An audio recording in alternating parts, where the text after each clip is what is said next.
Hi everyone and welcome to Daily Current Affairs for 5th of May. So let's start the day with the first important topic and that is Dima Hasao peace pact.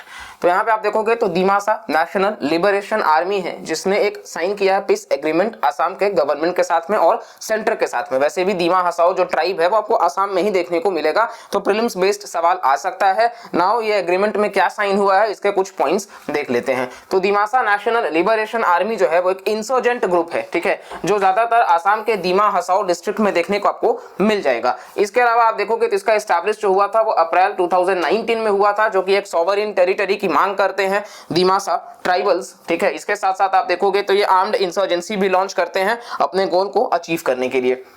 इनके piece pact की बात कर लेते हैं। तो ये जो piece pact है वहां पे ये ले डाउन करते हैं अपने आर्म्स को और साथ साथ में कॉन्स्टिट्यूशन ऑफ इंडिया को फॉलो करने की बात करते हैं। इसके अलावा ये डिसबैंड टियर आर्म्ड ऑर्गेनाइजेशन है जो बेसिकली सारे कैंप्स को खाली करके और बाकी अपना मेन स्ट्रीम में कनेक्टेड रहने की बात करते हैं। सेंटर और स्टेट गवर्नमेंट जो है वो 500 करोड़ रुपए देंगे अपने अपने लेवल पे, सेंटर 500 करोड़, स्टेट 500 करोड़, ताकि डेवलपमेंट किया जा सके दीमासा ट्राइबल एरियाज का। इसके साथ साथ दीमासा वेलफेयर काउंसिल को भी बनाया जाएगा गवर्नमेंट ऑफ आसाम के द्वारा। डायरेक्ट सवाल हो सकता है कि सेंटर बनाएगा, लेकिन आपको ध्यान रखना है वो गवर्नमेंट ऑफ आसाम बनाएगा ताकि प्रोटेक्ट किया जा सके, प्रिजर्व किया जा सके और प्रमोट किया जा सके सोशल, कल्चरल और लिंग्विस्टिक आइडेंटिटी, ताकि जो पॉलिटिकल है, एजुकेशनल है, इकोनॉमिक है, इन एस्पिरेशंस को मीट किया जा सके। गवर्नमेंट जो है वो इंश्योर करता है स्पीडी और फोकस्ड डेवलपमेंट दीमासा लोगों का, और ये जुरिस्डिक्शन के बाहर है किसके, नॉर्थ कचार hills autonomous council,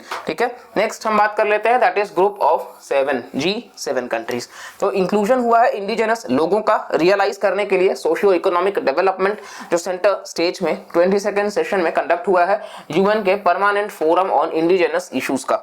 now members की बात कर लेते हैं। G7 या ग्रुप ऑफ 7 जो है उसमें कुछ कंट्रीज हैं, जैसे आप देखोगे Canada, France, Germany, Italy, Japan, UK और यूएसए, जिसका ट्रिक बेसिकली हमने आपको कई बार बताया होगा, आप जूस जीएफ से याद रख सकते हो।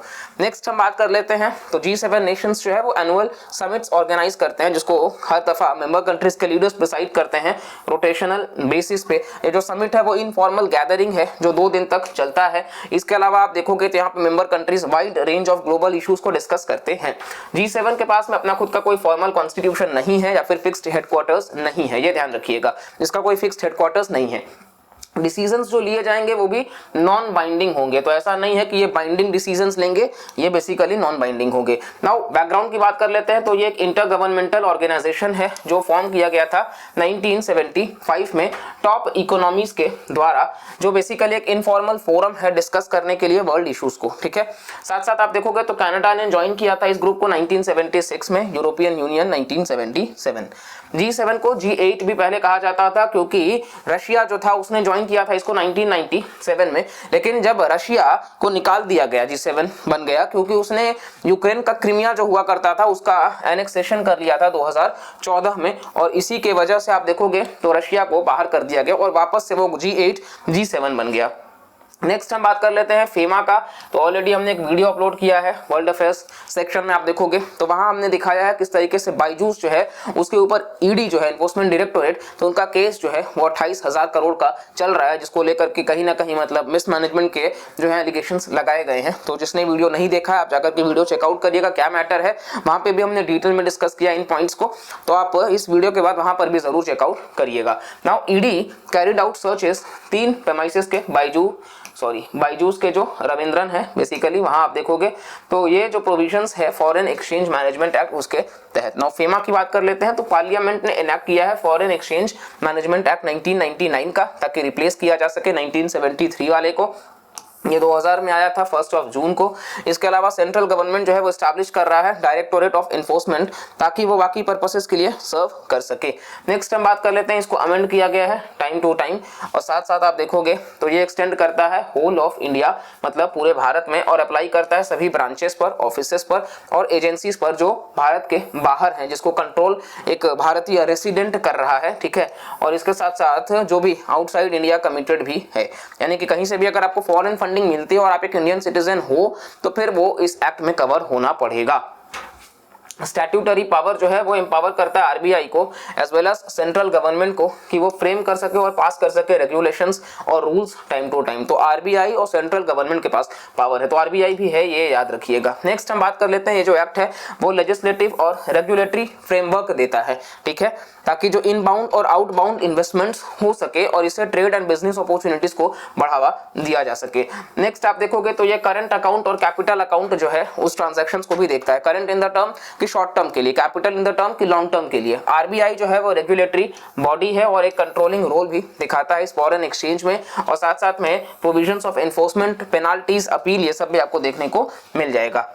ऑब्जेक्टिव्स की बात कर लेते हैं तो इसको फॉर्मुलेट सेंट्रल गवर्नमेंट करता है ताकि कंसोलिडेट और अमेंड कर सके फॉरेन एक्सचेंज से रिलेटेड लॉज। नेक्स्ट हम बात कर लेते हैं that is Anji Khad bridge. तो प्राइम मिनिस्टर ने प्रेज किया है कंप्लीट होने पे first cable stayed rail bridge, ये first cable stayed rail bridge है जो कि अंजी खद ब्रिज, जो कि जम्मू कश्मीर यानी कि किस तरीके से हम कश्मीर का अपने विकास कर रहे हैं आर्टिकल 370 के एब्रोगेशन के बाद उसका एक प्राइम एग्जाम्पल, और ये ब्रिज आपको तस्वीर में नजर आ रहा होगा। नेक्स्ट हम बात कर लेते हैं दैट इज अंजी ब्रिज जो है वो first cable state railway bridge है देश का, और ये पार्ट भी है उधमपुर श्रीनगर बारामूला रेल लिंक का।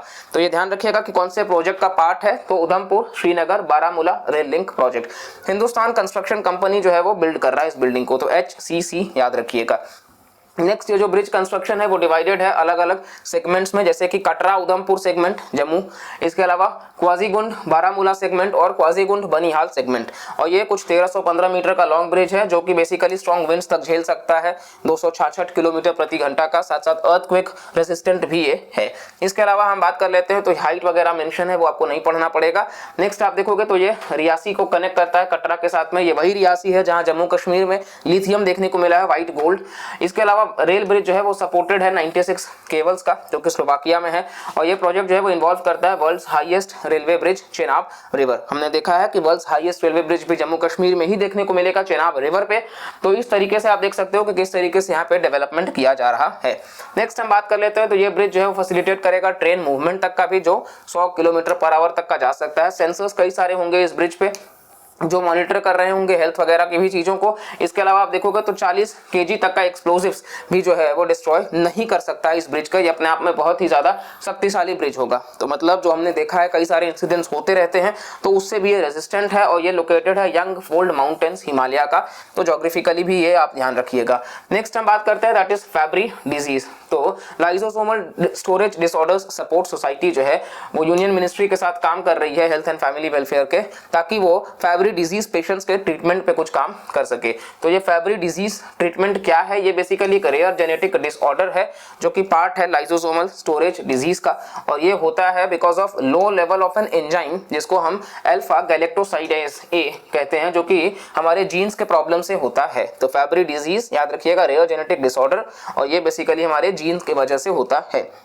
नेक्स्ट हम बात कर लेते हैं तो ये ब्रेक डाउन करता है फैटी सब्सटेंसेस का, और इसके साथ साथ आप देखोगे तो उनको जो फॉल्टी भी हैं, और ये एंजाइम एफिशिएंटली ब्रेक डाउन करते हैं और फैटी मिनरल्स को जिसको लिपिड्स कहते हैं उसको स्मॉलर कंपोनेंट्स में तोड़ते हैं और फिर बॉडी में एनर्जी प्रोवाइड कराते हैं, और ये जो है वो हार्मफुल लेवल ना बिल्ड हो इसको लिए भी वो हेल्प करते हैं। और बाकी हमारे नर्वस सिस्टम, हार्ट रेट, इन सभी चीज़ों के ऊपर भी जो आइज, किडनीज, कार्डियोवास्कुलर सिस्टम है उन सब से रिलेटेड है। वल्नरेबल ग्रुप में बात कर ले तो मेल्स जो है वो डिफेक्टिव जीन होने का चांसेस रहता है, फीमेल्स जो है वो single copy of the gene, तो वो कैरियर्स भी होती हैं और ज्यादातर जो है वो डेवलप नहीं कर पाते हैं कोई भी सिम्टम। और इसके साथ साथ में कुछ महिलाएं जो हैं उनमें कुछ सिम्टम्स देखने को मिल सकता है, और विमेन जो है वो सीवियरली अफेक्टेड भी हो सकती हैं, और मेन भी। तो ऐसा कुछ हम स्पेसिफिक नहीं बोल सकते कि मेल ज्यादा है फीमेल कम है, एवरेज देखा जाए तो दोनों को सेम मतलब इफेक्ट हो सकता है, और तकरीबन 40,000 लोगों में से एक को होता है। दैट इज वाई हमने स्टार्टिंग में ही कहा कि ये रेयर जेनेटिक डिसऑर्डर है।